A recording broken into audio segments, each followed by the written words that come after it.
Dani Alves, who is the most successful player in the history of football next to Leo Messi, was sentenced to 4.5 years in prison for a offense.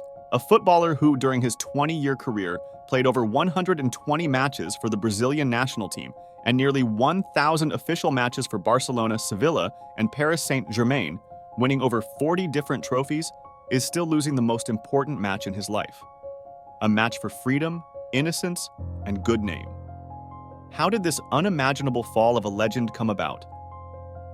How did it happen that the most decorated footballer in the world would spend his football retirement behind prison bars? When on November 12, 2021, Barcelona announced the great return of its distinguished veteran after a 5-year break, everything seemed to fall into place like in a beautiful movie script. The legend, who won all possible trophies with the club during 8 seasons, would come back to help pull it out of the crisis and close his wonderful career in style. On the one hand, this move brought with it a big opportunity for the club, which was acquiring a player who was still playing at a good level for half free. And in addition, gaining a personality that could be useful in the locker room and serve as a kind of role model for the youngsters entering the team. On the other hand, it was a certain risk for the player himself, because there are many examples of players who, returning to the club after years in which they had achieved the status of a legend, spectacularly demolished their own monument. When almost exactly a year later, on Friday evening, December 30th, 2022, in a symbolic sense, because exactly one day after the death of his great compatriot Pelé, the carefree life of Dani Alves ended once and for all. Although he was no longer a Blaugrana player, the monument he had previously built for himself at Camp Nou shattered into tiny pieces. This whole sad story actually begins on December 9th, 2022, when 39-year-old Alves, then a player of Mexican Pumas, watches from the bench as Brazil loses to Croatia in the quarterfinals of the Qatar World Cup. And the next day he can pack home, and as his home is still former Spain, before returning to Mexico, having already purchased a return ticket for January 1st, decides to spend the new year in the capital of Catalonia. In this way, the day before, on December 30th, he spends the evening in the company of friends at the Sutton Club, where, according to the judgment issued on the 22nd of February 2024 by the Supreme Court of Catalonia, he allegedly raped a 23-year-old woman, and his guilt, according to the court, is confirmed not only by the testimony of the victim, but also other independent and hard evidence. It is a kind of huge but ultimately sad paradox that until recently, hardly any country in the world was able to compete with the Brazilians on the pitch. In some inexplicable way, it is a nation that is exceptionally generous with football talent on a global scale. This paradox, however, lies in the fact that at the same time, the biggest enemy of Brazilian footballers is often themselves. On the list of anti-heroes with the most tragic falls and careers that went spectacularly wrong, footballers from the country of coffee would probably fill most of the top places. The greater the talent, the greater the tendency to self-destructive behavior or other off-field scandals.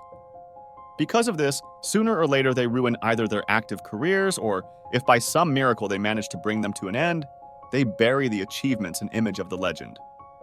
Perhaps it's a matter of not coping with too much fame, which is followed by big money and all kinds of temptations. Perhaps their origins, which in many cases indicate the extreme poverty and deprivation they experienced in childhood, or perhaps simply an unbridled desire for endless fun encoded deep in their DNA.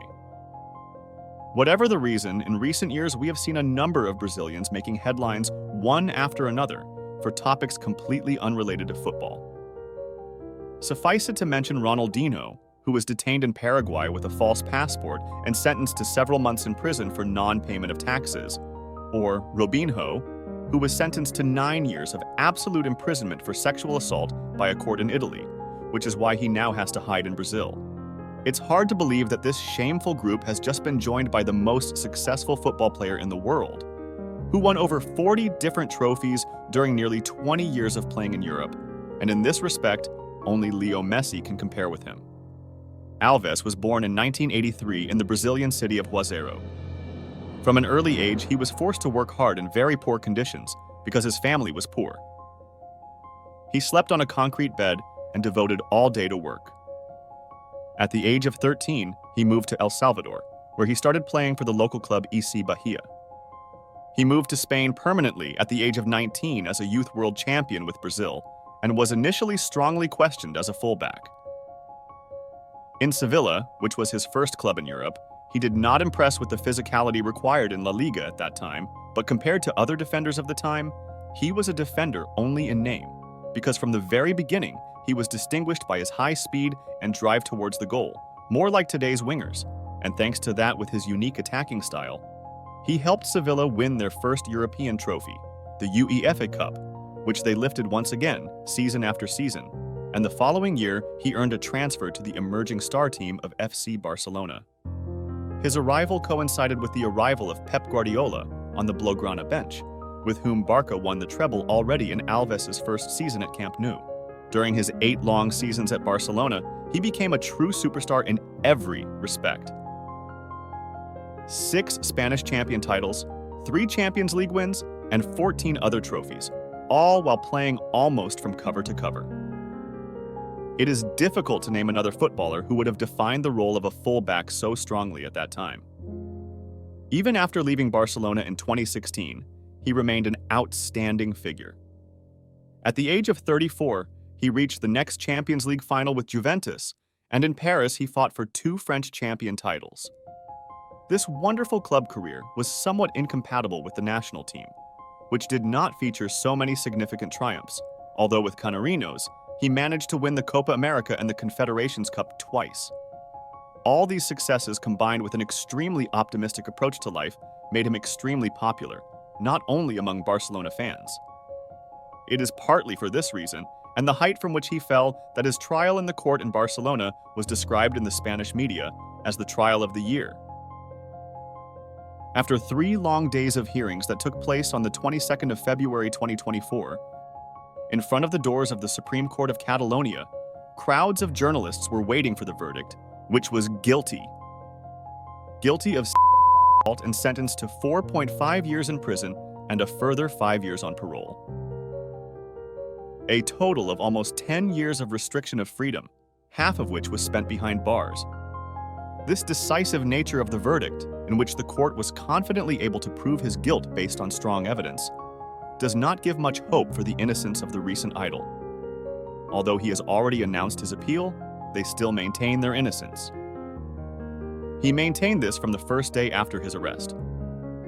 However, he got lost in his testimony several times and presented different versions of events to investigators. At one point, he even admits to lying on purpose, which certainly doesn't work in his favor. In turn, lawyers defending the footballer claim that the case is of a media and political nature related to the drastic tightening of the law regarding the protection of women, which took place in Spain in mid-2022. That is barely 6 months before that fateful December night. It so happens that Barcelona, as a city with strongly left-wing views, is the main bastion of the fight for women's rights in Spain, which is why cases such as Alves's gain enormous media publicity to clearly indicate the direction of change and the ruthlessness for this type of behavior. Meanwhile, although the court sentenced the Brazilian to 4.5 years of rigorous imprisonment, it turns out that he may be released in the spring or early summer of this year, because according to Spanish media, the 13 months that the 40-year-old spent in custody have already been included in his sentence. And in just 3 months he will be able to legally apply to shorten the sentence or change the form of serving it. Well, he still has an appeal path, but looking at Alev's current situation, it is increasingly difficult to see the fading light at the end of the tunnel that would be a chance for his innocence. If he is ultimately convicted in the highest court, it will be an incredibly sad culmination of the career of a footballer who escaped from the total poverty of Brazilian favelas to the world of big football. On the one hand, football has become his only escape to a better life. On the other hand, this life can largely take him away. However, this is quite a common phenomenon among people who, thanks to their work and talent, overcame gigantic difficulties from the very bottom and climbed to the top, where, due to completely thoughtless behavior and a sense of total impunity, they, more or less consciously, squandered everything they had worked for throughout their career.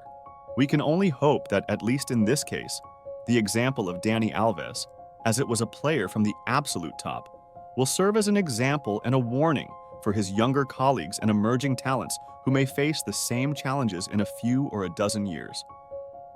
Let his story serve as an example to them that regardless of the name and the number of trophies won during his career, sometimes one fatal mistake can be enough to turn life into a real nightmare.